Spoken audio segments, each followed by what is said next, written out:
fonction des exercices. Voilà. Donc, pour exercice sur l'intégration, j'essaie de... c'est parce que juste que je... Attendez, il y aurait une petite fenêtre, moi, qui me gêne, mais vous, ça vous gêne pas, mais moi, elle me gêne un peu. Voilà, c'est bien. Ok, comme ça, c'est parfait. Voilà. Et donc, l'exercice 12, donc I et J sont deux intervalles de R, donc U et V, deux applications de classe C1, donc définies et continues, dérivables et de dérivées continues sur un intervalle I, à valeur dans un intervalle J. On a une fonction f qui est définie et continue sur J, donc comme ça elle est intégrable puisque continue. Et donc on considère la fonction exprimée avec la variable x qui est grand G, donc c'est l'intégrale de u de x à v de x de f de t dt. Alors la question c'est de montrer que grand G de classe C1 sur I est calculé donc G' de x. Alors évidemment ici, puisque la variable x qui définit grand G apparaît sur une borne et même sur deux bornes de l'intégrale, mais il suffirait qu'elle apparaisse sur une seule pour comprendre qu'il faut utiliser le théorème fondamental de l'intégration. Alors, le théorème fondamental de l'intégration dit quoi? Dit qu'il faut considérer une certaine fonction que j'ai réécrite ici et appelée grand F, qui à petit x associe intégrale de a à x de petit f de t dt. Et le théorème fondamental de l'intégration dit que eh bien, grand f est une primitive de petit f. Enfin, il dit d'abord que grand f est dérivable, et en plus sa dérivée est petit f. Alors je vois que ma connexion est instable, donc je reprends un petit peu. Grand f est dérivable et de dérivée petit f, donc grand f est une primitive de petit f. Et on démontre aussi, grâce au théorème des valeurs intermédiaires, ensuite que sur le même intervalle J, toutes les primitives de petit f sont égales à grand F à une constante près. Bon, ça c'était juste pour un rappel de cours. Donc on utilise évidemment le théorème de l'intégration, et donc le théorème de l'intégration fait intervenir cette fonction grand F. Donc l'idée c'est d'utiliser, de redéfinir grand F dans l'exercice, et d'exprimer grand G, la fonction de l'exercice, en fonction de ce qu'on connaît dans le cours, c'est-à-dire en fonction de grand F.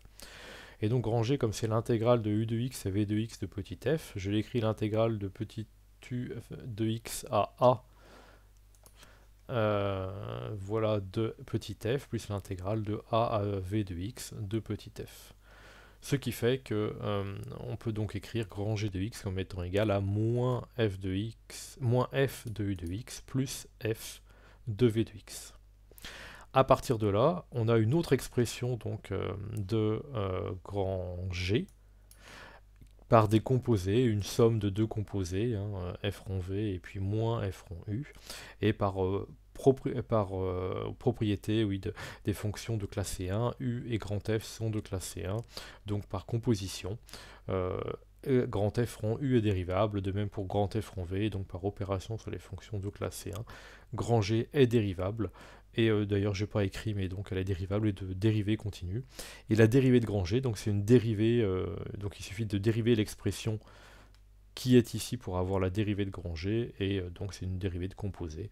Donc une fois qu'on est arrivé à l'expression qui est là, ce n'est plus très compliqué. Alors je vois une petite main qui se lève, oui.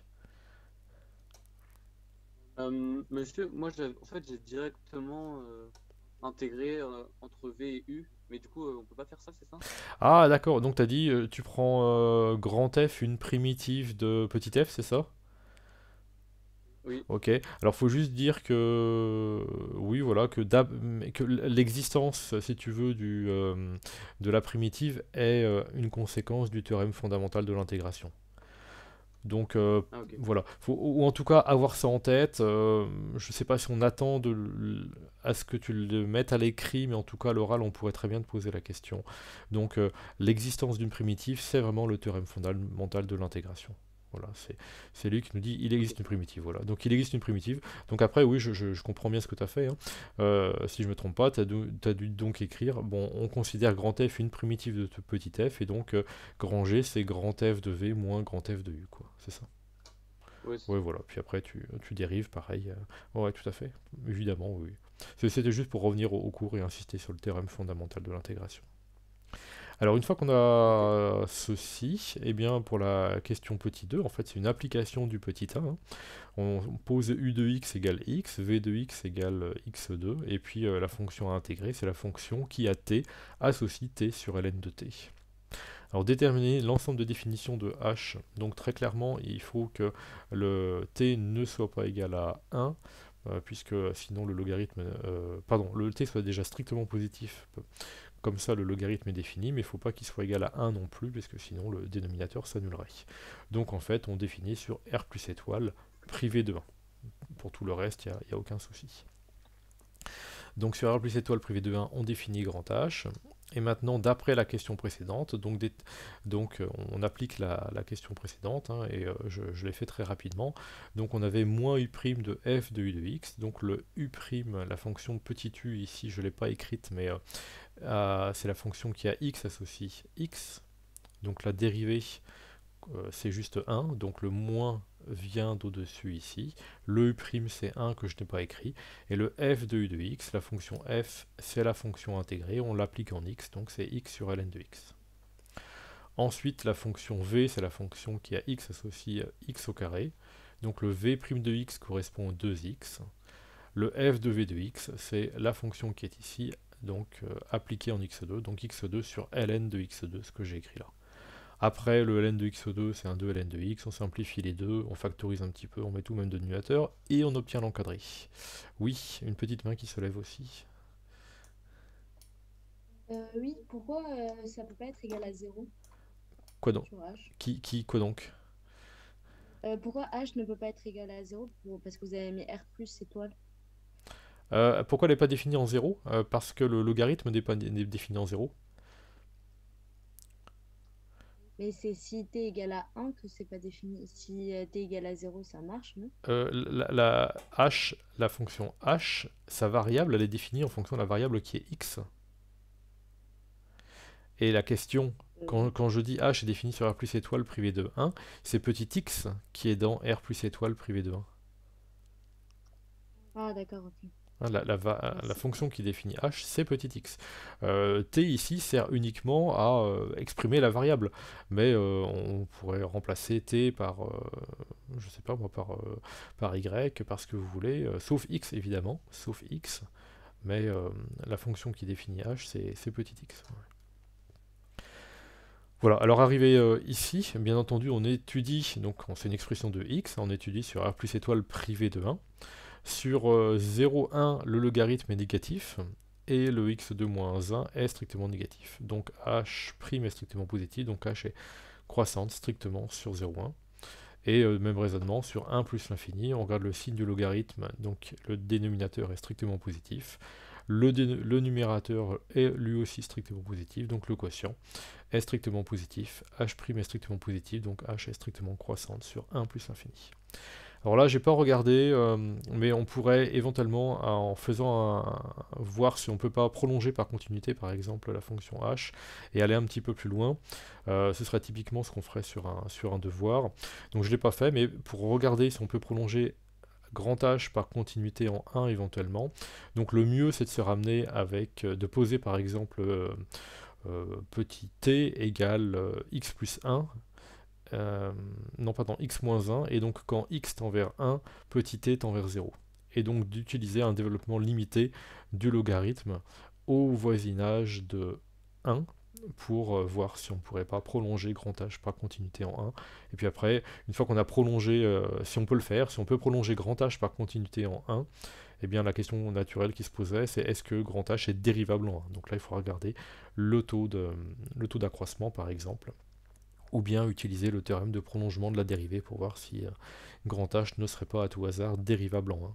Et si jamais elle est dérivable en 1, c'est qu'on a un nombre dérivé en 1, et donc la question qui se poserait ensuite, dans ces cas-là, ce serait, est-ce que ce nombre dérivé en 1, à tout hasard, ne serait pas égal à la limite à droite et à gauche de h'?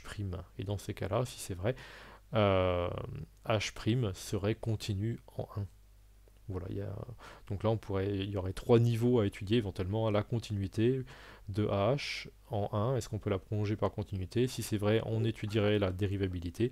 Et si elle est dérivable en 1, on étudierait potentiellement le prolongement par continuité de la dérivée. Voilà pour cet exercice. Est-ce qu'il y a des questions ou pas?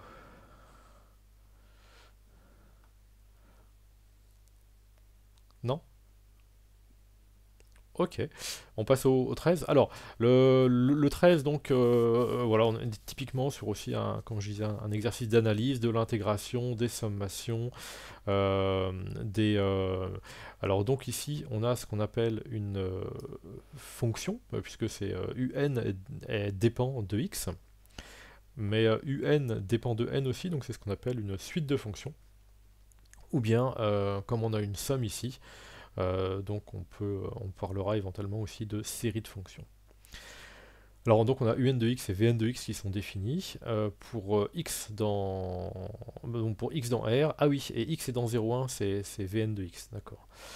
J'ai oublié que le x était dans 0,1. Alors pour un de x, il faut démontrer que la limite quand petit n tend vers plus l'infini de un de x, c'est l'exponentielle x. Alors, euh, je pense que vous devez reconnaître évidemment dans un de x, l'expression la somme de k égale 0 à n des x puissance k sur factoriel k, le fait qu'on a le début du développement limité de l'exponentielle au voisinage de 0. Maintenant, attention, donc c'est la partie polynomiale du développement limité de l'exponentielle au voisinage de 0 et à l'ordre n. Ceci dit, le développement limité, c'est un résultat local. Or, nous, on ne veut pas un résultat local ici. X est dans R, on veut démontrer, on nous dit pas, localement, on ne nous dit pas que c'est uniquement vrai au voisinage de 0 ou uniquement vrai pour x égale 0, on ne précise pas, donc c'est pour tout x de R. Donc il faut un résultat global ici.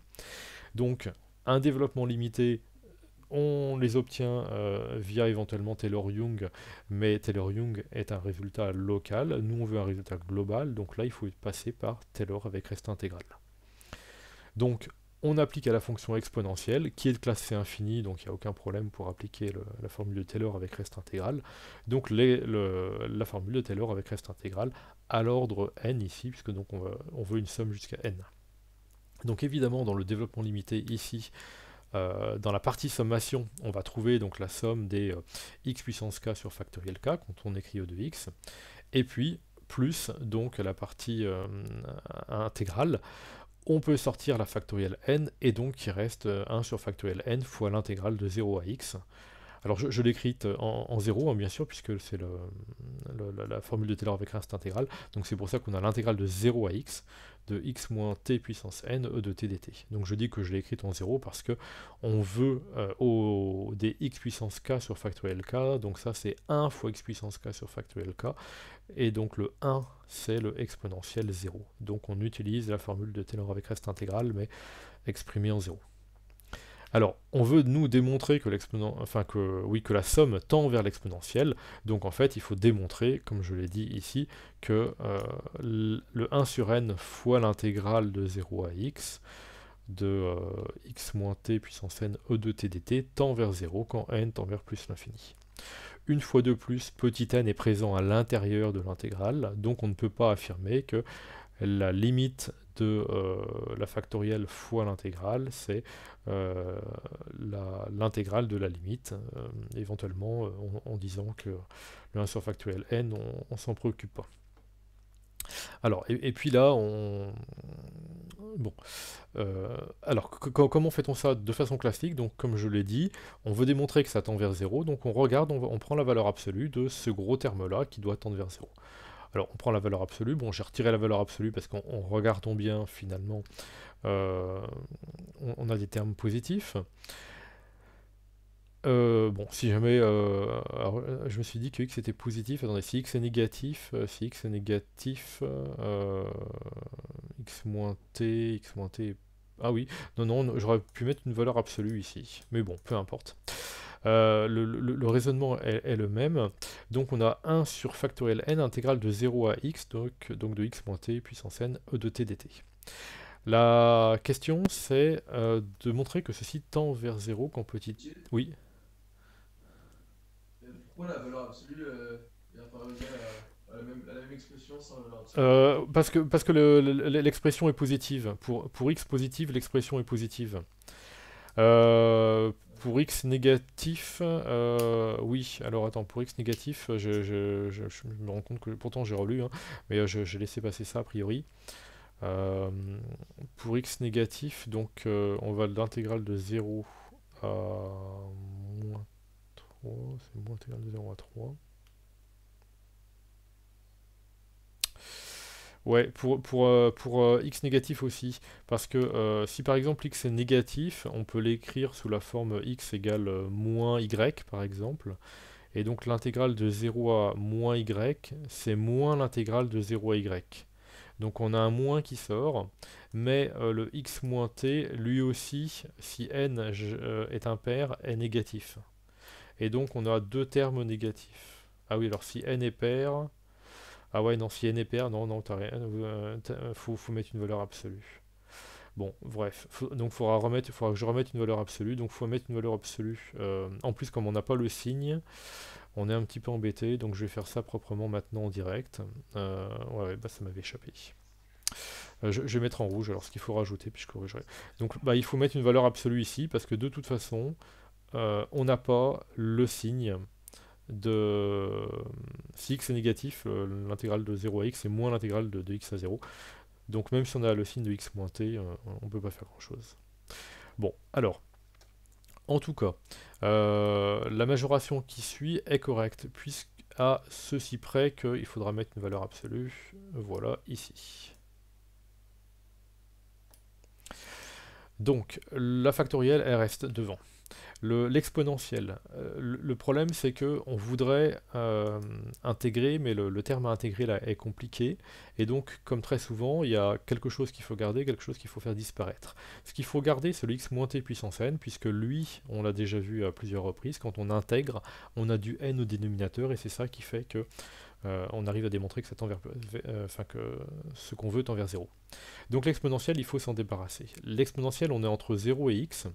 Donc soit le x est négatif, et dans ces cas-là, l'exponentielle est majorée par exponentielle 0, c'est-à-dire 1.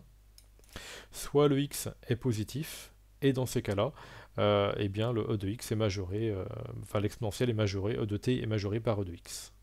Donc l'exponentielle, on s'en débarrasse, voilà, en majorant par le max entre 1 et e de x. Donc là, il faut comprendre que x est fixé. Pour un x fixé, on majore par ceci. Donc la factorielle, c'est bien. Et maintenant, donc, il reste dans l'intégrale de 0 à x de x moins t puissance n dt. Donc là, on intègre en x moins t puissance n plus 1 sur n plus 1 avec un moins qui sort. Je remets une valeur absolue pour être tranquille. Et donc, on va se retrouver avec, donc là aussi, il faut mettre une valeur absolue si jamais le x est négatif. Donc du x puissance n plus 1 sur factoriel n plus 1 fois le maximum, donc entre 1 et x, 1 et e de x. Le max ne dépend pas de n, la seule chose qui dépend de n, c'est ce que je vais entourer maintenant en vert.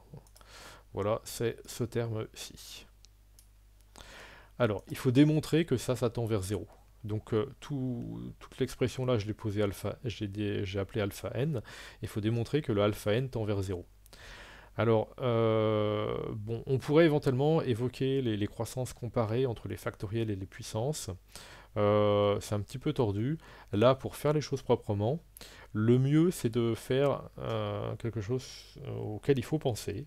C'est une comparaison avec une suite géométrique. C'est-à-dire qu'on a une suite alpha n, et on va regarder alpha n plus 1 sur alpha n. Et donc le quotient alpha n plus 1 sur alpha n tend vers 0. Et donc on avait démontré que quand une suite a un quotient, donc le rapport entre deux termes consécutifs alpha n plus 1 sur alpha n tend vers 0, et bien dans ces cas-là, on est capable de majorer la suite par une suite géométrique, et donc il y a un résultat qu'on avait démontré, c'est si le quotient tend vers 0, via une preuve qui majore la suite alpha n par une suite géométrique, la suite géométrique tendant vers 0, la suite alpha n tend vers 0. Donc là, donc à partir du moment où alpha n plus 1 sur alpha n tend vers 0, on peut affirmer que alpha n tend vers 0, donc l'intégrale tend vers 0, et donc la limite... ah oui, si j'ai mal écrit, tiens d'ailleurs. La limite, il n'y a pas de égal ici. Hein. La limite quand n tend vers plus l'infini de la somme de k égale 0 à n des x puissance k sur k, c'est l'exponentielle. Voilà, je crois que Quentin a une question, puis après une autre personne, oui, dans l'ordre. Oui, c'est concernant la première inégalité que vous avez marquée. Là, vous avez rajouté les valeurs absolues. Mais du coup, ça devient une égalité. Oui, ça devient une égalité. Bon, l'inégalité n'est pas fausse, hein, mais c'est une égalité, ouais, tout à fait. Ouais. Ok, merci. Et il y avait quelqu'un d'autre? Oui. Evan? Moi, j'avais une question aussi, parce que j'ai voulu majorer le x-t à la puissance n, Ah oui. et le majorer mais par x à la puissance n.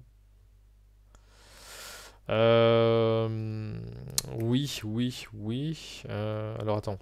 Le x moins t, 0. Ouais, et donc? Bah, du coup, j'ai plus que du x à la puissance n, et je fais sortir l'intégrale, et après, j'ai que le exponentiel de t qui dépend de t, et là, je fais une primitive de ça, et après, je fais les croissances comparées. Euh, attends, je suis en train de réfléchir. Donc ton x moins t, tu le majores par quoi en fait? Par x puissance n, c'est ça? Euh, oui, Oui. Et après, t'as dû. le x puissance n, il sort de l'intégrale, il dépend pas de. D'accord. Et après, j'ai plus qu'une primitive de e de t Oui. et e de t. Bon, à la rigueur, dans ces. Et entre... Ouais, alors arrivé là, ton intégrale, elle dépend pas de n, donc tu l'appelles grand C en fait. Tu cherches même pas à la calculer, hein, tu t'embêtes pas.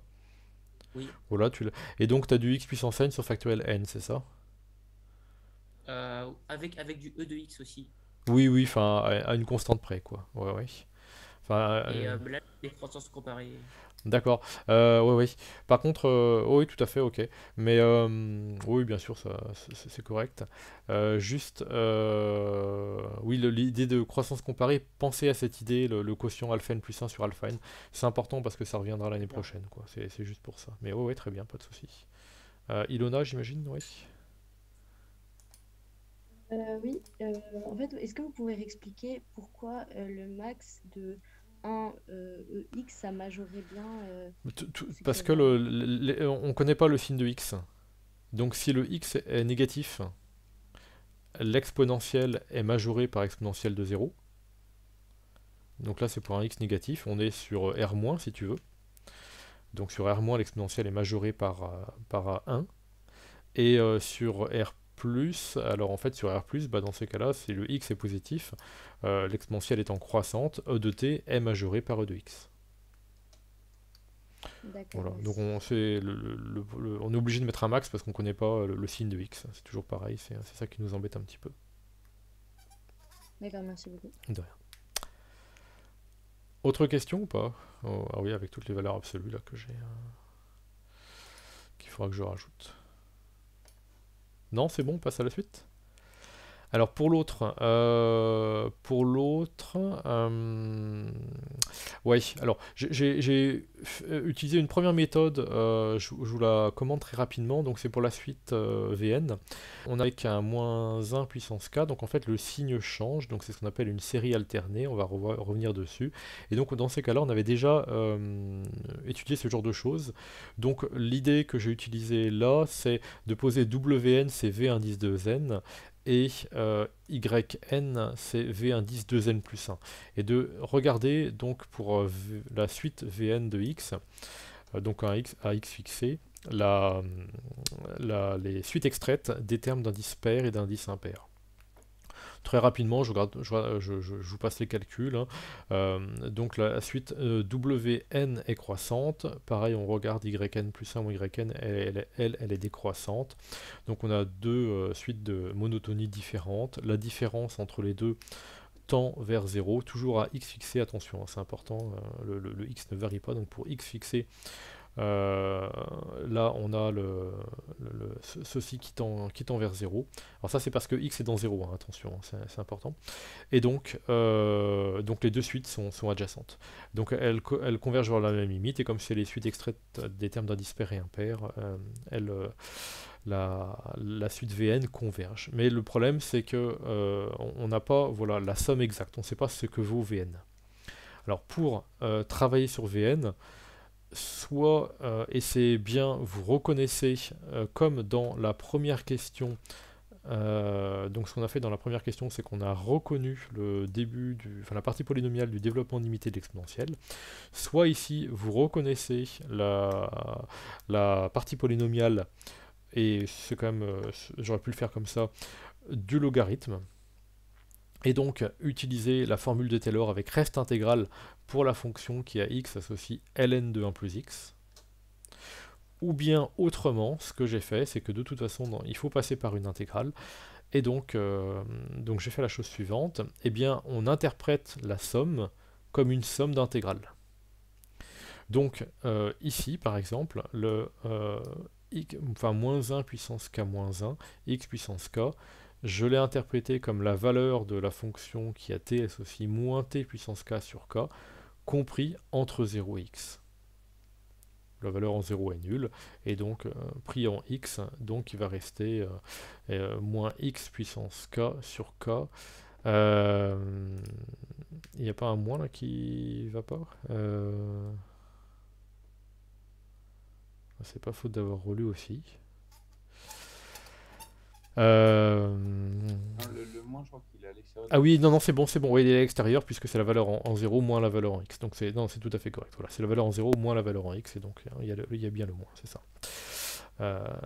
Voilà. Et donc, puisque ceci, c'est la différence de deux valeurs d'une primitive d'une certaine fonction, on écrit sa dérivée, et donc sous le symbole intégral, donc en fait on interprète ceci comme l'intégrale d'une certaine fonction.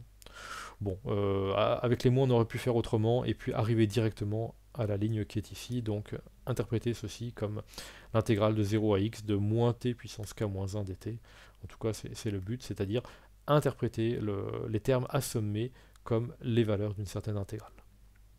À nouveau, c'est l'intégrale de 0 à x, donc la somme des intégrales, là on utilise la linéarité de l'intégrale. Une fois qu'on est là, bon, petite transformation pour faire apparaître, donc pour sommer entre 0 et n-1, je préfère toujours partir de 0, pour faire apparaître la somme des termes d'une suite géométrique. La somme des termes d'une suite géométrique, alors j'ai mis pour x plus grand que moins 1, en fait, oui, on sait que le x est dans 0,1. Voilà, donc on pourrait généraliser un petit peu ce résultat-là, mais en fait, pour x dans 0,1, il est vrai. Et attention, donc la somme des termes d'une suite géométrique, c'est pour une suite de raisons différentes de 1. Ça, c'est toujours important. Donc on arrive avec l'expression de la somme des termes d'une suite géométrique, j'arrive pas à surligner, pardon, à cette intégrale-ci. L'intégrale qui est là, on va la séparer en deux intégrales. Donc l'intégrale de 1 sur 1 plus t, entre 0 et x, moins une autre intégrale. Donc l'intégrale de 1 sur 1 plus t, c'est le fameux ln de x, et moins l'autre intégrale. Alors tout le travail que j'ai fait là, en fait, donc, donc en partant de vn de x, et pour arriver à la ligne qui est ici, ln de 1 plus x moins jn, en fait on aurait très bien pu le faire, comme je le disais précédemment, en partant de la formule de Taylor avec reste intégrale du ln de 1 plus x, ou de la fonction qui a x associe ln de 1 plus x, en exprimant les choses en 0. Et on aurait donc trouvé la somme, c'est-à-dire le vn, plus exactement la même intégrale, c'est-à-dire le jn. Donc quoi qu'on fasse, que ce soit par Taylor avec reste intégrale, ou bien en faisant le travail de faire apparaître ici une intégrale, et utiliser la linéarité de l'intégrale et la somme des termes d'une suite géométrique, dans tous les cas, on va se retrouver avec Vn égale ln de 1 plus x moins jn.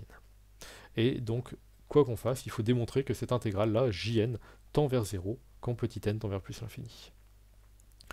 Donc à nouveau, j'ai majoré jn, donc on pourrait majorer la valeur absolue, mais jn est majoré par sa valeur absolue.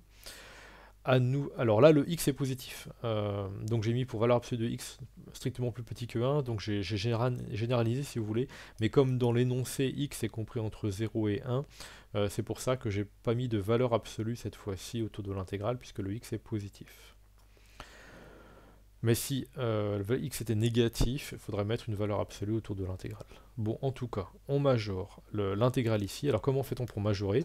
C'est toujours la même chose. On a une partie qu'il faut conserver et une partie qu'il faut essayer de faire disparaître dans la majoration. Et donc là, c'est le dénominateur. Le dénominateur n'apporte pas grand-chose. Donc pour majorer l'intégrale, il faut majorer la fraction et donc minorer le dénominateur. Le dénominateur est supérieur ou égal à 1. Et donc on majore l'intégrale par le numérateur. Une fois qu'on est là, on intègre, on fait à nouveau apparaître du x puissance n plus 1 sur n plus 1, du n plus 1 au dénominateur, et comme x, c'est très important, est compris entre 0 et 1, le quotient ici tend vers 0 quand petit n tend vers plus l'infini. Donc Jn tend bien vers 0, et donc la limite de la somme, donc c'est Vn, tend bien vers ln de 1 plus x. Donc là j'ai mis pour x en valeur absolue strictement plus petit que 1, mais en fait l'énoncé restreint le résultat à 0,1. Voilà, est-ce que vous avez des questions ou pas?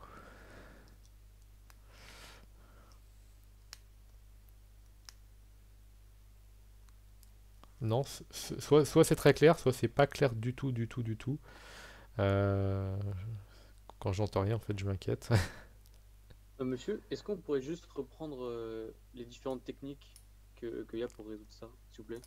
Ouais, donc je dirais deux techniques ici. Donc une première qui est partant de Vn et partant de la sommation ici, on se dit ah mais oui ça, mais c'est bien sûr, je reconnais la partie polynomiale du développement limité du ln de 1 plus x au voisinage de 0. Donc, je ne l'ai pas rédigé, hein.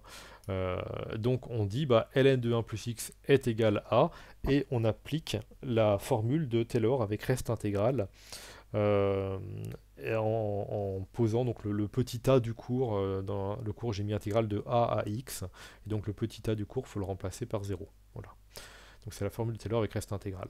Et donc dans la formule de Taylor avec reste intégral, comme je disais, on a une sommation, c'est exactement la sommation qui est ici, plus une intégrale, et l'intégrale, c'est exactement l'intégrale Jn.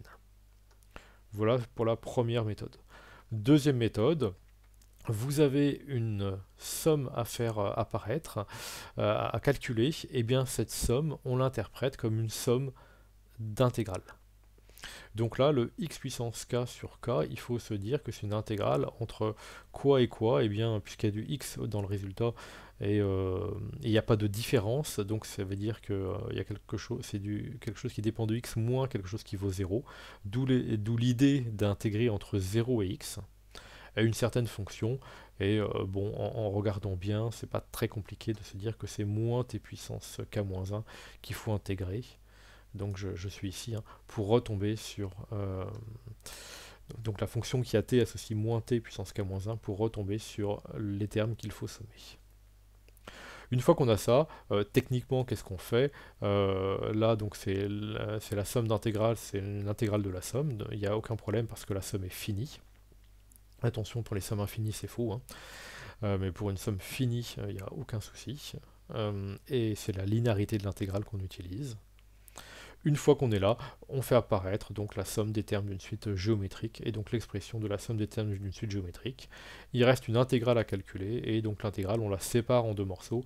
Un morceau qu'on sait bien calculer, et puis un autre pour lequel on espère qu'il tend vers 0, puisque c'est une sorte de reste intégral, si vous voulez, et qui doit tendre vers 0. Alors pourquoi est-ce qu'intuitivement, on peut penser que le Jn tend vers 0? C'est vrai, parce que le x est compris entre 0 et 1. Donc si vous voulez, x étant compris entre 0 et 1, le t ou moins t, peu importe, est un nombre strictement compris entre 0 et 1, et donc plus n est grand, plus le moins t puissance n en valeur absolue est petit, est proche de 0. Donc on peut se dire, ce qui est dans l'intégrale est de plus en plus petit, de plus en plus proche de 0, donc on peut penser que la limite de l'intégrale, c'est l'intégrale de la limite, c'est-à-dire l'intégrale de 0. Donc on peut penser que la limite de l'intégrale, c'est 0. Voilà, mais il faut le démontrer rigoureusement, c'est ce qui a été fait sur la ligne qui est ici. Oui, Ilona? Non? Je voyais une main qui se levait. Si, désolé, j'arrivais pas à activer mon micro. Est-ce que vous D'accord. pouvez revenir sur la première ligne et la deuxième ligne du calcul de Ici, là? cette page, s'il vous plaît? Oui. Bon, Oui. là, c'est juste technique, hein, c'est pas... euh, bon, bah, ça, c'est la définition de Vn plus 1. Et là, c'est juste que c'est la valeur en 0 moins la valeur en x. Alors, si ça vous embête, dans ces cas-là, vous changez la place de x et de 0 et vous mettez un moins devant le crochet. Ce sera exactement pareil. Ce sera peut-être plus simple. Voilà. En fait, ce que je comprends pas, c'est comment on retrouve le moins 1 puissance k plus 1. Parce qu'il y a moins t puissance k, donc bah, le moins 1 puissance k plus 1, en quelque sorte, c'est moins 1 puissance k fois moins 1. Donc il y a un certain moins qui est celui-là qui est lié à l'ordre de 0 et x. Et le moins 1 puissance k fois x puissance k, c'est moins x puissance k. Oui. Voilà, donc on regroupe juste le moins 1 puissance k et le x puissance k en moins x puissance k. D'accord.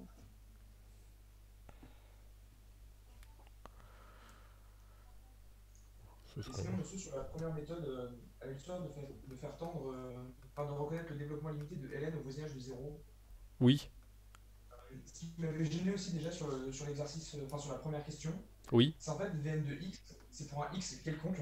Et du coup, je comprends pas, enfin, j'ai du mal à voir pourquoi est-ce qu'on peut écrire Vn de x pour tout x et faire tendre de l'autre côté vers et faire tendre de l'autre côté de l'égalité x vers 0. Non, non, on fait pas tendre x vers 0, hein. Alors, il y a quelque chose d'un petit peu subtil ici, c'est-à-dire que on a à la fois des n et des x. La question, aussi bien dans la question, aussi bien pour un de x que pour vn de x, c'est pour un x fixé. Il faut dire le un de x pour un x fixé. Il faut démontrer que pour un x fixé, un de x tend vers e de x quand petit n tend vers plus l'infini. Et de même, pour un x fixé, il faut démontrer que Vn de x tend vers logarithme de 1 plus x quand n tend vers plus l'infini. Oui.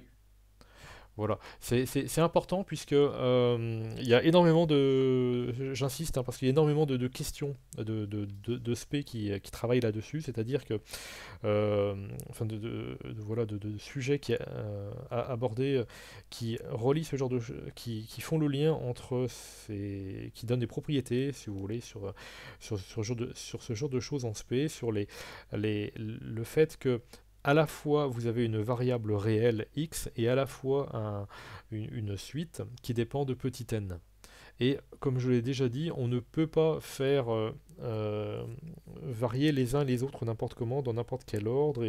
Et donc là, l'idée, c'est de fixer petit x et on fait varier n. Donc pour le un de x, petit x est dans R quelconque, mais fixé, et pour Vn de x, le petit x est dans 0,1 quelconque, mais fixé. Est-ce que ça répond mieux à ta question ou pas, ou c'est pas encore... C'est-à-dire que si on écrit Vn de... Enfin oui, du coup, je comprends l'histoire du n et du x, mais du coup, là, on aurait pu écrire du coup Vn de x pour x quelconque, qui est égal à un développement limité lorsque x est au voisinage de 0. Non, non, non, justement. C'est justement ce que je disais tout à l'heure. On veut l'égalité, finalement, pour tout x de 0,1. Donc pour démontrer l'égalité pour tout x de 0,1, on prend un x fixé dans 0,1 et on se dit, on démontre l'égalité pour ce x fixé dans 0,1. Et si pour un x fixé dans 0,1 quelconque l'égalité est vraie, alors c'est que l'égalité est vraie pour tout x de 0,1. Donc voilà, donc le résultat qu'on veut obtenir, c'est bien un résultat sur tout un intervalle à la fin. Mais pour le démontrer sur tout un intervalle, on le démontre en chaque point de l'intervalle. Voilà. Donc voilà. Et donc et c'est pour ça qu'on ne peut pas utiliser les développements limités. Alors je parle des développements limités parce que c'est dans les développements limités que vous avez vu la somme de k égale 0 à n des x puissance k sur factoriel k. C'est dans les développements limités que vous avez vu la somme de k égale 1 à n des moins 1 puissance k plus 1 sur moins 1 puissance k plus 1 fois x puissance k sur k. Donc je pense que naturellement ça vous fait penser au développement limité et c'est tout à fait normal. Mais il faut se dire, on n'est pas du tout sur du développement limité ici. On est juste en train de reconnaître la partie polynomiale des développements limités. La partie polynomiale des développements limités, c'est la même que la partie polynomiale, pardon, qu'on trouve dans la formule de Taylor avec reste intégrale, mais Taylor avec reste intégrale nous donne un résultat global, contrairement à la formule de Taylor-Young, donc contrairement aux développements limités, qui sont seulement des résultats locaux au voisinage d'un point. Donc comme nous on veut un résultat pour tout x d'un intervalle, on en prend un quelconque de x, on le fixe, d'accord, mais il faut que ce soit vrai pour une infinité de x sur un certain intervalle. Donc comme il nous faut un résultat global à la fin, on travaille sur Taylor avec reste intégrale, qui permet l'égalité qui est ici maintenant, voilà, cette égalité-là de Taylor avec reste intégrale, elle est vraie pour tout x de R. Alors même si on se dit le x on le fixe, mais c'est vrai pour tout x de R. Ok. Ça va, c'est... Ouais. Mais ce sont des questions subtiles et beaucoup de chapitres de spé portent sur ces questions-là, avec comme ici, des suites qui dépendent de x, donc ce sont des suites de fonctions, et on parle aussi de séries de fonctions qu'on a une sommation ici. Voilà. Donc il y a différents, en fait, vous rencontrerez différents modes de convergence pour ce type d'objet ici. Nous, on est uniquement en train d'étudier ce qu'on appelle la convergence simple, c'est-à-dire pour un x fixé, comment ça converge. Mais on peut étudier d'autres types de modes de convergence, convergence normale, convergence uniforme, voilà. Mais ça, c'est pas au programme de sup.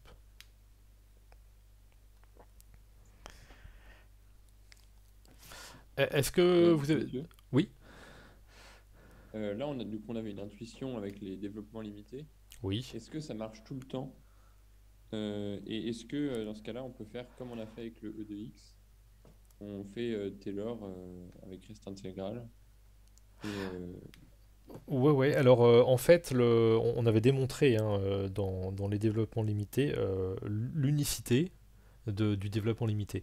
Donc, en fait, si jamais, et là c'est le cas par exemple, donc prenons donc l'encadré qui est tout en bas là, vous voyez, je l'ai encadré en rouge là. Alors l'encadré qui est tout en bas, à part le symbole égal, attendez, je peux faire un petit truc peut-être, à part le symbole égal, voilà, qui ne sert à rien, voilà, comme ça c'est bien. Voilà, cet encadré en bas, c'est vraiment un résultat à connaître.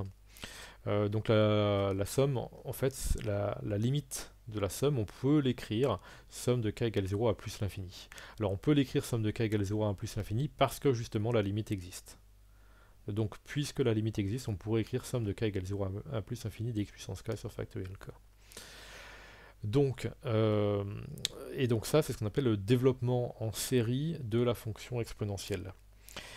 Alors ta question c'est, on utilise intuition. Alors oui, effectivement on utilise intuition, mais si jamais la fonction exponentielle peut s'écrire sous une forme comme ça, avec des coefficients, des puissances de x sur des factoriels, en fait cette décomposition, en fait là avec une somme de fonctions polynômes finalement, donc cette décomposition de l'exponentielle en somme de fonctions polynômes, eh bien on sait, d'après l'unicité des coefficients de Taylor, que cette décomposition est unique. Donc, pour répondre à ta question, si j'ai bien compris ta question,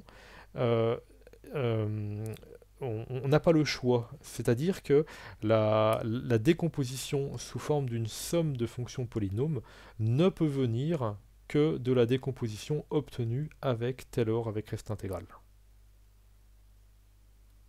Est-ce que c'était bien ça ta question? Oui, oui. Et c'était Ouais. aussi pour savoir si. Bon, bah là, on a vu pour E de x, ln de 1 plus x. Oui. Ça fonctionne pour Alors, toutes les autres analogies avec les DL qu'on a vues. oui, alors c'est bon, c'est une très bonne question, hein. Donc la réponse est pour la plupart des fonctions que vous connaissez, ça fonctionne. Mais vous voyez déjà que sur cet exemple-là, pour l'exponentielle, c'est vrai pour n'importe quel x de r. L'égalité qui est écrite là est vraie pour tout x de r. Alors que pour le logarithme, c'est vrai sur 0,1. Donc suivant les fonctions, ce ne sera pas vrai sur R tout entier. Pour CH, SH, il n'y a pas de problème, ce sera vrai sur R tout entier. Pour sinus, cosinus aussi.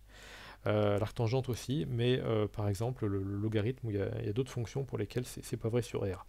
Et donc le problème, et donc c'est ce qui est étudié en SP en fait, c'est où est-ce que c'est vrai? Pour quel X est-ce qu'il y a bien égalité en fait?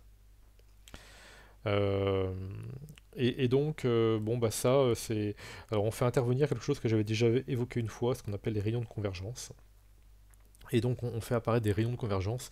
Et pour ça, il faut se plonger en général c'est le mieux, dans C. C'est-à-dire que considérer la somme de k égale 0 à n, non pas des x puissance k sur k avec, sur factoriel k avec x réel, mais plutôt des z puissance k sur factoriel k avec un z complexe. Et là, on fait apparaître sur un. Donc, on démontre que, en fait, pour ce type de. La forme générale, en fait, c'est la somme de k égale 0 à n des x puissance k fois un certain coefficient qui dépend de k. Donc là, le certain coefficient, c'est 1 sur factoriel k. Donc, avec le coefficient 1 sur factoriel k, il n'y a pas de problème, ça, sur R, ça converge partout. Et en fait, tout dépend des coefficients. Et donc si on écrit z puissance k fois un certain ak, eh bien tout va dépendre de la valeur des ak. Et tout va dépendre du comportement de la suite des ak. Et il y a des fois où ça converge sur tout R, et des fois ça converge seulement sur une partie de R, ou sur tout Z, ou parfois sur une partie de Z. Alors, et donc ce qu'on peut démontrer, mais ça c'est le résultat de SP, hein, c'est que quand ça converge, en fait, pour des complexes, eh bien, pour tous les complexes de même module, ou de module inférieur, ça converge. Voilà. Mais parfois, donc classiquement, soit ça converge pour tout Z, et donc dans ces cas-là, on parlera d'un disque de convergence de rayon infini, soit le disque qu'on rencontre le plus fréquemment sinon, c'est un disque de rayon 1, c'est-à-dire que la convergence de la somme des z puissance k fois ak n'est assurée que pour des z de module inférieur strictement à 1, ou alors inférieur ou égal à 1, et là ça dépend encore, il y a des cas un petit peu particuliers.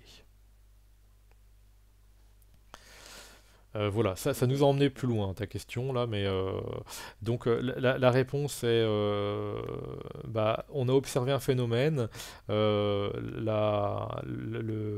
l'égalité en fait, n'est pas vrai pour toutes les fonctions, l'égalité en particulier, donc sur le logarithme, donc là je repasse au logarithme, voilà.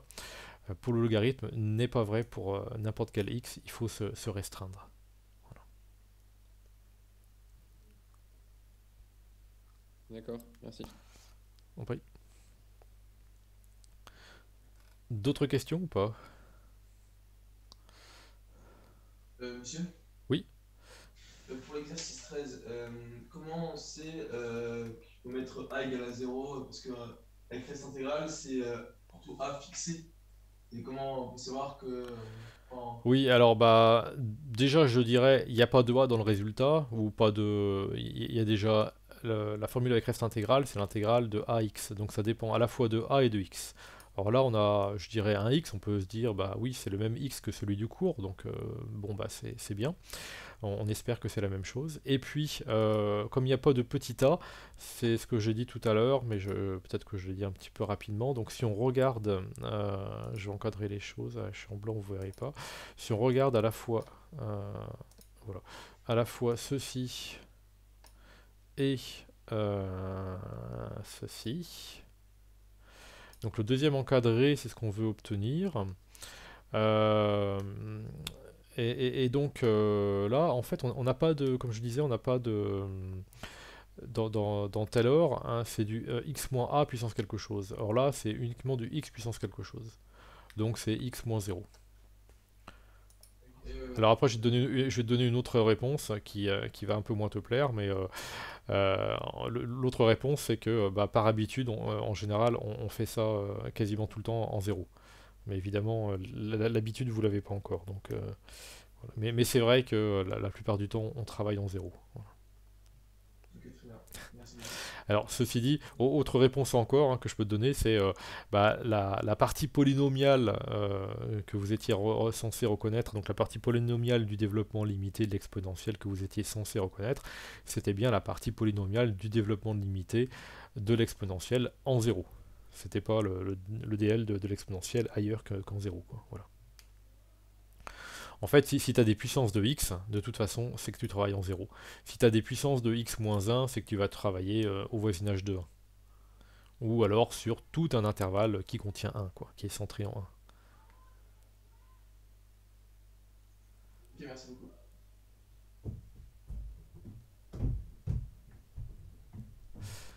D'autres questions ou pas?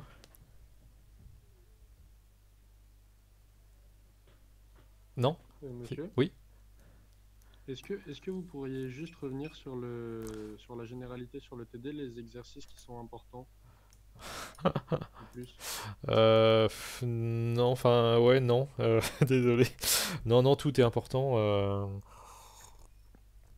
Y a pas, le problème, c'est qu'on on en a fait 13, c'est beaucoup et c'est peu à la fois.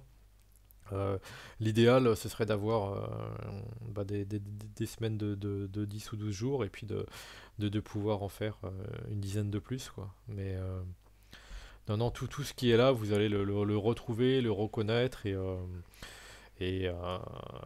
non, dites-vous quand même qu'il y a des élèves dans certaines prépas qui arrivent à travailler sur 30, une trentaine d'exercices, quoi. Donc faut vous battre avec eux et essayer de... Là, faut pas se limiter à... Enfin, faut pas se dire, bon bah il y en a 13, j'en travaille que vraiment que 4 ou 5, quoi. Faut vraiment se battre sur tous, ouais. Merci. Je t'en prie. Est-ce qu'il y a encore des questions sur le TD ou est-ce que il y a des questions de cours peut-être? Moi, j'ai des questions sur le cours. Sur le TD, plus personne? Non, ok. Donc sur le TD, comme je disais, travaillez bien le TD application linéaire. Voilà, pour la période à venir. Donc je pense qu'en maths, je vous dirai rien, je réfléchis un petit peu. Si vous avez des questions d'informatique, il faudrait bah voilà, régler les questions d'informatique. Je ferai peut-être si je vois qu'il y a des questions récurrentes qui arrivent, peut-être un zoom spécial sur l'informatique, sur Python, parce que à partir de la rentrée, bon, faut que je vois un petit peu le calendrier, mais il se peut qu'on arrête Python et qu'on commence autre chose. Voilà, un autre langage. Donc, en fait, l'idée, ce serait de clore l'informatique pendant ou vraiment juste après les vacances pour commencer autre chose, mais j'aimerais bien commencer assez rapidement. Et voilà, et donc retravailler ce TD-là d'intégration, travailler bien le TD, tous les exercices, hein, si possible, sur les applications linéaires, et puis comme ça, on reprend un bon rythme à partir du 26 avril. Et puis là, on va passer au cours. Alors, ok, donc là, vous devriez plus voir grand chose. Si peut-être ma tête éventuellement, parce que je vois que la caméra s'est allumée. Application linéaire matrice, c'est ça. Et est-ce que je peux le partager? Normalement oui. Non, évidemment il apparaît pas. En fait, alors j'ai l'impression que quand je mets pas en plein écran, ça n'apparaît pas. Encore 8. Ouais, voilà, c'est ça. Ouais, il faut que je mette en plein écran. Puis après, je réduis un petit peu. Voilà. Donc normalement, vous devriez voir le cours et j'arrête le...